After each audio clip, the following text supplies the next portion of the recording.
When a charity worker, Jennifer Hodge, was sent video of a 5-year-old child being sexually abused, she was so outraged she sent it via WhatsApp to 17 people, including her sister, who was the Metropolitan Police Superintendent Robyn Williams.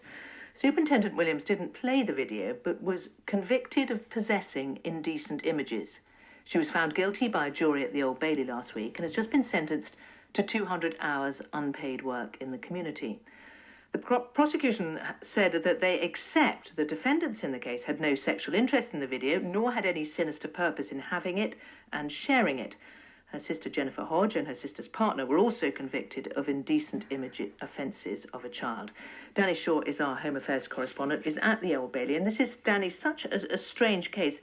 Can you tell us a bit more about it and how it came to even be at the Old Bailey? It's a very unusual case, and it's all about events that took place in February last year when Robyn Williams was sent this video lasting only 52 seconds. It arrived on her phone via WhatsApp. Jennifer Hodge, her sister, has sent the video with a message saying, "Sorry had to send this. It's so sad that this person would put this out. Please post this and let's hope he gets life." Well, there was no evidence that Williams had viewed the footage at all, and she said that she didn't even know what it was. She had no idea that it was on her phone. But she spoke to her sister that day, and they were together for a number of hours the following day. And the prosecution said the video must have been discussed by the two sisters, and they accused Williams of lying.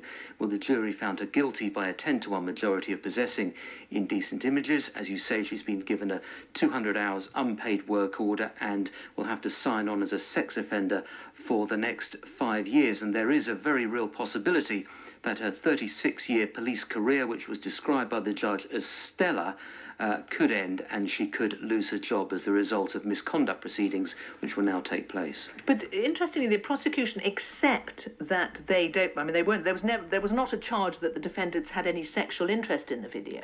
No, and that's what's unusual about this, in that these sorts of offences that come before the courts, and particularly a court such as the Old Bailey, normally are about people who have an extensive collection or have distributed indecent images for sexual purposes. That was not the case with any of the three people in this particular case, and that has caused some concern and certainly raised a few eyebrows as to why it should lead to a 3-week trial at the Old Bailey. But there's also been disquiet about the case among superintendent ranks who've been supporting Superintendent Williams, and also the Black Police Association. Robyn Williams was a founder member of the association and is one of the most senior African Caribbean officers in the country. And one of the representatives of the BPA said to me today, Robyn Williams would never have been prosecuted had she been white, and questioned why 14 other people who received that video and didn't report it haven't been taken to court as she was. Danny Shaw, thank you. Well, Dal Babu was the Chief Superintendent of the Met Police and is here. Can you talk us through the law? Where does the law stand on this? Is it if we are sent an image, any one of us, that is indecent, but we didn't ask for it, we don't look at it, could we be guilty of a similar offence? Well, this is the frightening element of this case, is if you're sent an image and you don't report it to the police, because that's your defence. Your defence is that you've received it and then you've got in your possession, you haven't asked for it, you're not having any sexual gratification out of it, you're obliged to report it to the police. If you don't, then you potentially could be charged, as indeed Robyn was, with possession of an indecent image.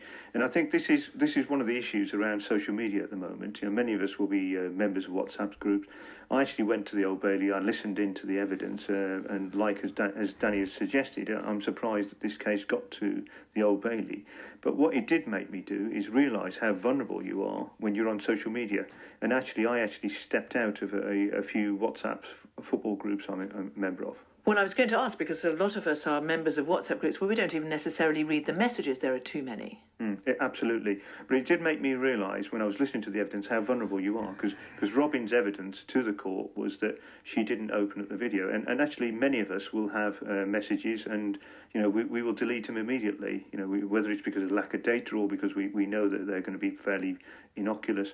So it does make you realise just how vulnerable you are. I think there is the issue about whether this case should have gone to the Old Bailey, the Premier Court of the country, for 3 weeks. And I think quite legitimately people are asking that question. Will she lose her job? Well, this will be fast-tracked now to a hearing, a disciplinary hearing, and then she may potentially lose her job. Dal Babu, thank you very much.